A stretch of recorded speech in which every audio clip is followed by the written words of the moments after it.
Assalamualaikum warahmatullahi wabarakatuh. Waalaikumsalam warahmatullahi wabarakatuh. Ini sedulur-sedulur, aku dikasih tugas dari kakak Isal sebagai pembuka. Enggak. Asik Pembukanya banget, asik banget ya. Bisa nyuruh Mas Ili. Lu kan saling Pembukanya itu, saling sekalian. belajar, Bos. Bukanya. Monggo Mas Ili. Ya, nerusin yang konten sebelumnya kan tentang siapa kita ini di masa depan akan menjadi apa, itu tergantung dari dua hal. Itu kan kata agama. Satu tentang apa bacaanmu atau apa bacaan kita, iqra-nya, dan kedua adalah siapa lingkungan kita. Betul. Tapi sebelum masuk ke lingkungan, nanti Kak Isal yang akan membahas tentang lingkungan ya. Tugasmu Siap, Kakak, gantian siap, Kakak. siap. Nah, tentang ini aku mengingatkan ulang aja betapa tentang apa bacaanmu, apa bacaan kita ini betapa sulit ngomong soal intelektual tuh ya rumitnya sekali. Benar Mas, benar. Ya kan? Benar. Yang sebelumnya ngomong bahwa kalau kita diberi masukan orang, tak ulang lagi, kalau kita diberi masukan orang tentang sesuatu yang sangat teknis, sebaiknya kita dengar dulu. Kalau kita sakit hati nggak apa-apa, tapi jangan berhenti di sakit hati. Kalau tidak intelektualnya itu harus mencari lagi objektivitasnya. Kenapa orang itu mengatakan saya salah? Ya.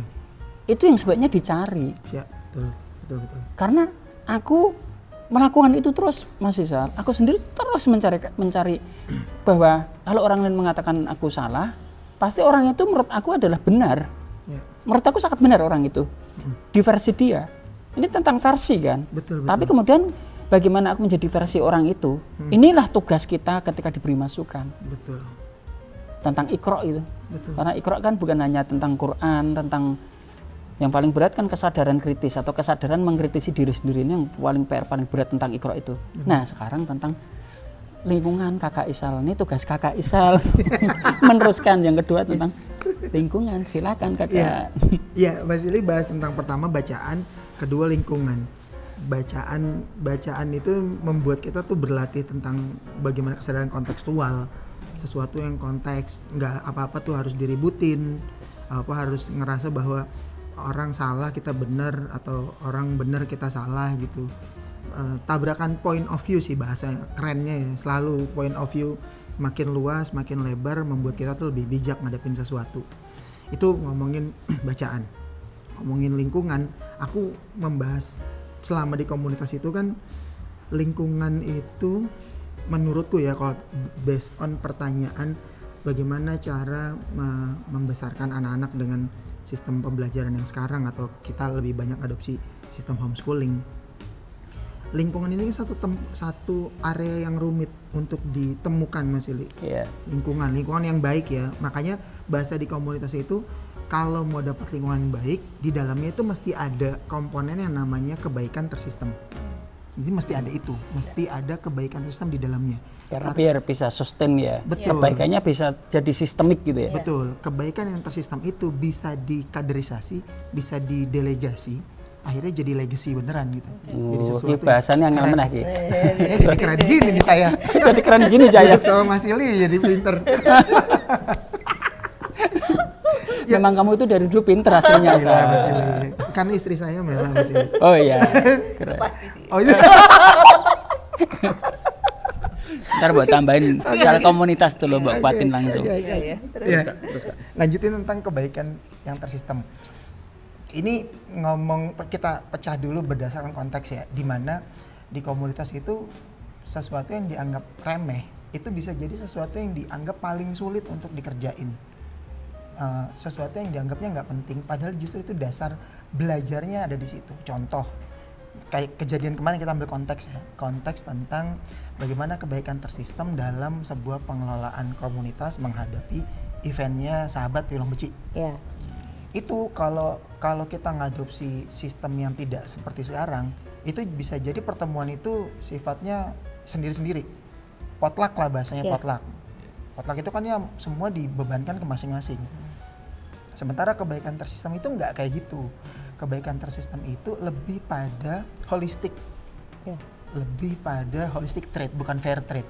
Jadi ketika holistic trade itu ya udah berapa orang yang datang, jam berapa dimulainya, lalu kegiatannya seperti apa, diserap sama komunitas, langsung kebaikan tersistem bekerja. Siapa yang ngurusin wedangannya, siapa yang ngurusin snacknya, siapa yang ngurusin ruangannya, mempersiapkan layoutnya.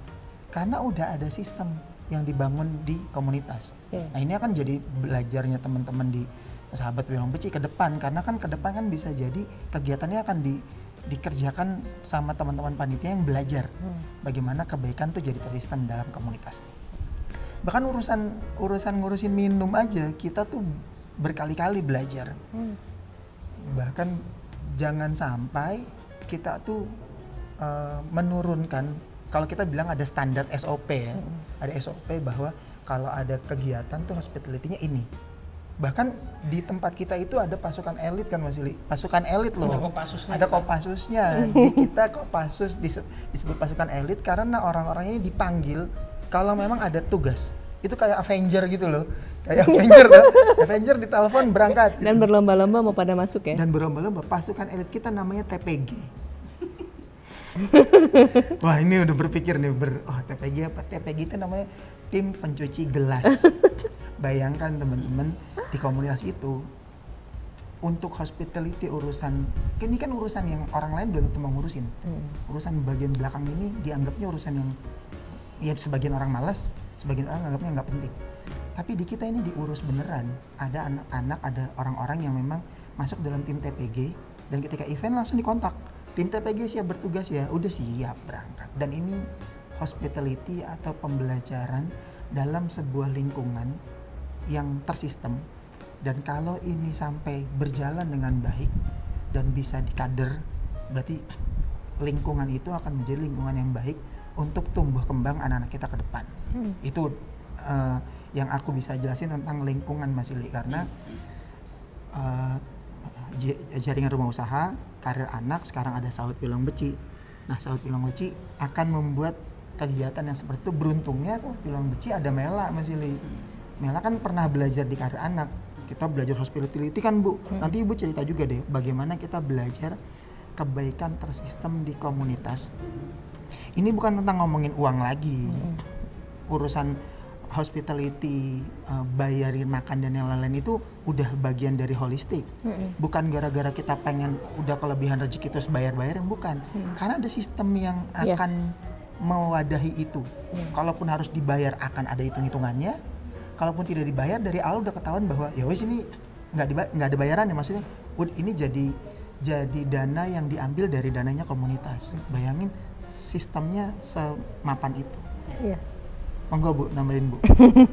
Iya. Seru sih ngomongin kebaikan tersistem ini karena sebenarnya komunitas yang kita ikuti itu dari dulu itu kan bukan cuma 1-2. Itu berbagai macam komunitas Mas ini. Dan itu pasti tetap kadang-kadang ributnya di urusan remeh-temeh. Tapi kalau diatur tuh kayak itu mah receh gampang gitu. Tapi ternyata pas di sini kan mesti mikirin tuh. Kayak rumit banget SOP-nya, walaupun SOP-nya nggak ada tulisannya loh.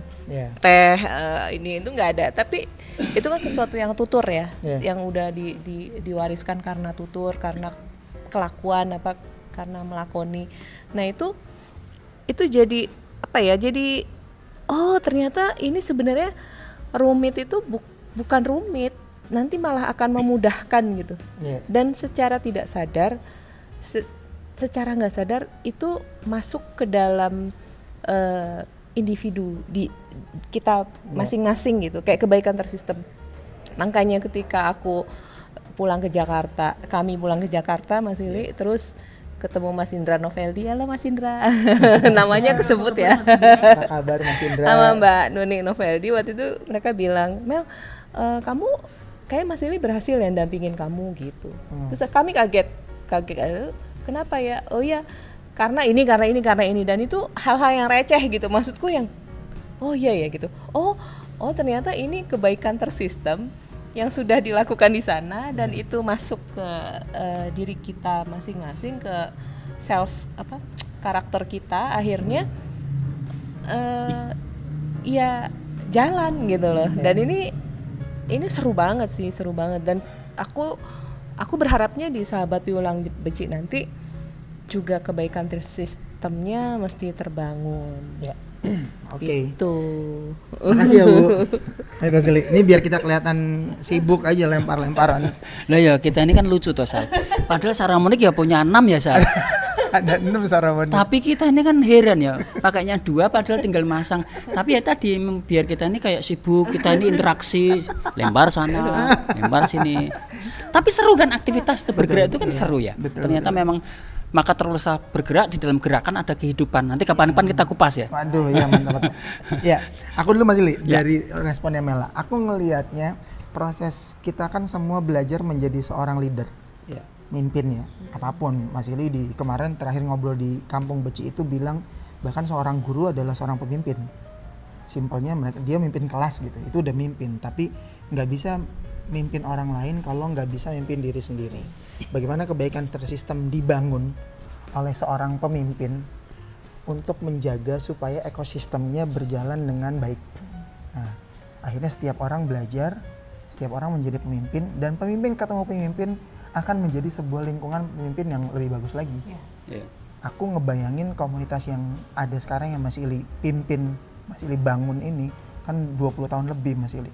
Bayangin dari orang-orang yang mungkin awalnya bukan seorang pemimpin, tapi hari ini begitu kita bikin forum saling berguru itu kan yang kita undang kan orang-orang yang dulu ditemani sama Mas Ili, dampingin sama Mas Ili, tapi hari ini mimpin sebuah usaha, mimpin digital, mimpin konven yang omsetnya nggak sembarangan gitu. Nah, lingkungan dengan komponen kebaikan tersistem berarti kan ngomongin leadership.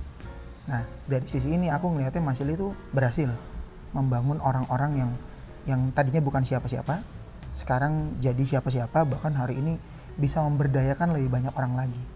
Nah, dari sudut pandang lingkungan nih Mas Ili, ada nggak tambahan dari lingkungan tentang kebaikan yang tersistem dari sudut pandangnya Mas Ili? Monggo Mas. Ya. Kemudian kan proses berjalannya ketika aku yang kamu sebut sebagai seorang leader itu paling berat kan aku harus jadi pelaku. Tapi aku ingatkan kalau aku ngomong begini ini sebenarnya adalah masa lalu atau masa silam, itu mungkin sudah mungkin 10 tahun yang lampau atau bahkan 15 tahun yang lampau. Makanya aku ralat omonganmu bahwa yang mendirikan atau membangun sebuah tata kelola culture dari komunitas ini bukan Ili, Sal. Aku ingatkan karena ini berbahaya, karena ini kan jebakan-jebakan menjadi perintis lah, menjadi seorang disebut sebagai proklamator gitu kan. Kata founder gitu. Itu kan berbahaya, jebakan-jebakan yang jahat sebenarnya. Ketika kata-kata proklamator itu kita harus mundur karena sejatinya jangan-jangan Soekarno dan Hatta itu adalah menerima kebaikan dari Sumpah Palapa dulu itu. Karena Sumpah Palapa dulu. Benar-benar. Dan kemudian muncul selanjutnya ada Yong Celebes, Yong Java, Yong Sumatera. Nah kalau namanya Soekarno dan Hatta kan salah satu orang yang menerima kebaikan dari satu proses di masa lampau. Betul. Kebayang maksudku ya? Bayang. Ini kan sulit dipahami karena mungkin bagi anak-anak muda yang nonton ini kan apa sih Yong Celebes itu kan harus nyari lagi kan. Apalagi ngomong Sumpah Palapa. Karena ujungnya kan di Nusantara ini berdiri karena Sumpah Palapa. Bukan karena proklamasi, kan bukan semata-mata itu sebagai penanda. Betul. Tapi yang jadikan kalau boleh dia founding father, harusnya kenapa sih Gajah Mada tidak sebagai founding father? Kenapa pertanyaan kan itu? Benar. Itu kan masa lalu. Saya maju nih. Bukan Soekarno atau Hatta, tapi maju malah. Kenapa Gus Dur tidak kita sebut sebagai founding father? Kebayang maksudnya? Bayang. Artinya jebakan-jebakan yang ada di dalam konteks atau dalam ilmu pengetahuan itu yang sejatinya harus terus dipecah terus, akan menjadi perjalanan ilmu pengetahuan sih pada akhirnya. Ini sih tambah rumit ya. Iya. Tapi benar Mas, leadership soalnya. Ngerti maksudnya? Ngerti. Ya karena udah berkomunitas. Oh ya paham jadinya. Oh maksudnya ini. Ya, tak balik lagi. Artinya ketika jaringan rumah usaha, majelis ilmu belajar kita, kemudian ada turunan lagi dari JRU, ada Pilong Becik nanti muncul namanya Kampung Becik. Pilong Becik muncul lagi namanya Sahabat Pilong Becik. Bisa disebut Semarang, mana lagi. itu kan hanya sebutan. Betul. Yang paling penting adalah niat atau goodwill dari ketika Tante Mela atau Kakak Mela ini mau mengelaborasi sebuah komunitas, paling berat Kakak adalah niat baik awal dari seorang Kakak Mela. Menurut aku sangat berhasil sih kemarin ketika acara itu diadakan dengan sangat sederhana, tetapi dapat masing-masing rasa persaudaraannya itu. Iya. Itu yang menurut aku mahal, menurut aku itu. Nah sampai titik ini Mbak komentari dulu, nanti kasih aku lagi nggak apa-apa. Enak ya bergerak terus gitu. Silakan Bu. Iya, senang sih kemarin. Memang kemarin aja kan sebenarnya ada di awal itu kan juga sebenarnya ada apa ya? Ada bukan bentrok, ada diskusi akhirnya ketika mau datang ke sini harus tadi mau bawa anak apa enggak. Nah, itu kan akhirnya jadi diskusi awal yang baik. Itu buat ceritakan jadi pengetahuan publik loh. Oh iya, ya kan Itu cakep. Ini pengetahuan publik bukan pengetahuan sederhana itu. iya, kan kalau di komunitas akhirnya tadi setelah belajar ruang Mas Ili, kan akhirnya aku belajar ruang, belajar konteks, aku jadi paham kan gimana harus bersikap dan gimana harus bertindak. Nah, Objektifnya apa? objektifnya apa gitu. Jadi ketika kemarin sahabat Wilam Beci lalu ngobrol mau main ke sini, mau ketemu Mas Ili dan mau belajar atau terus kita mau saling belajar, terus ketika absen bawa anak. Nah, terus aku bilang bahwa teman-teman ini sebenarnya kita objektifnya mau ke rumah Sasongko mau ngapain? Kalau mau belajar berarti anak itu pasti akan menjadi distraksi Mas Ili.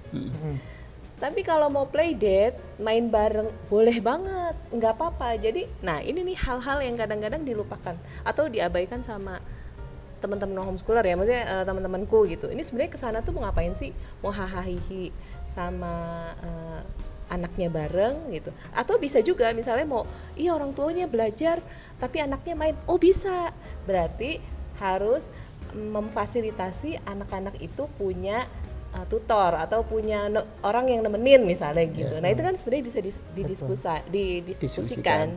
Nah hal-hal kayak gitu yang akhirnya jadi oh iya ya Mbak ya benar juga ya gitu, karena harus bawa anak umur 4 tahun misalnya, pasti kan ketika lagi asik-asiknya ngomong terus wah nangis atau apa itu.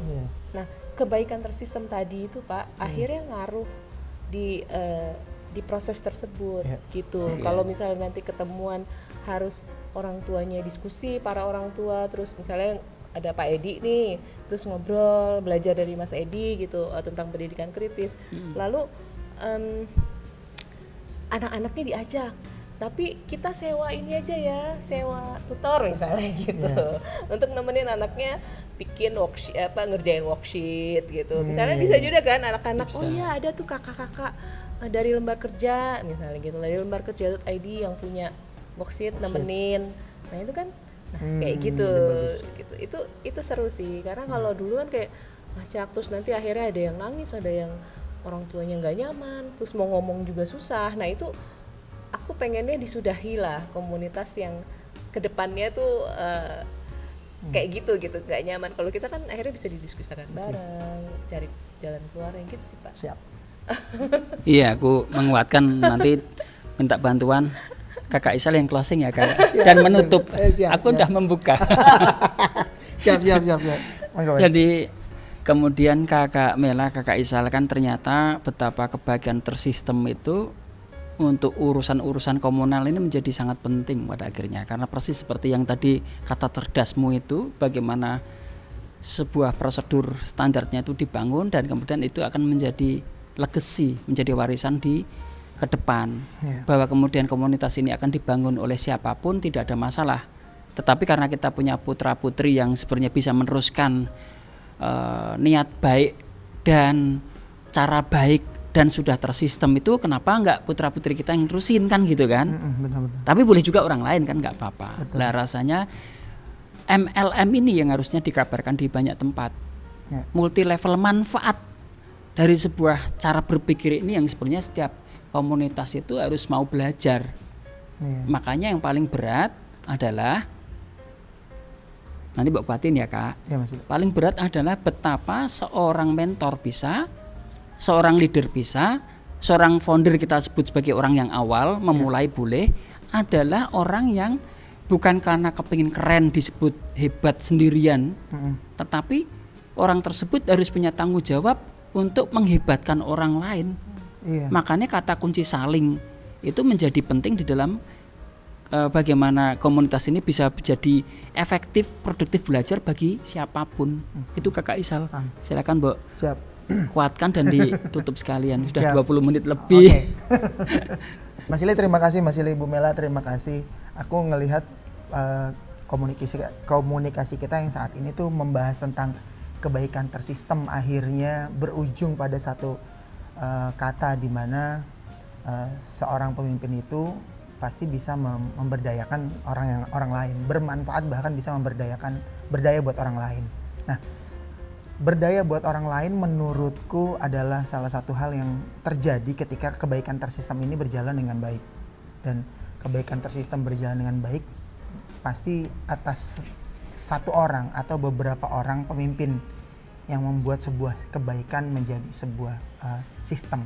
Nah, kebaikan tersistem itu pasti diawali dari pertama personal-personalnya yang memang tadi punya kesadaran dan cara berpikir yang tepat. Makanya kita setiap hari ya belajar terus supaya jadi bisa mimpin diri sendiri, bisa mimpin keluarga, bisa mimpin orang yang lebih banyak. Terima kasih banyak Mas Ili. Terima Mas kasih, Bu Mela. Bapak. Sampai ketemu di Saling Berguru edisi yang lain. Assalamualaikum warahmatullahi wabarakatuh. Waalaikumsalam warahmatullahi wabarakatuh.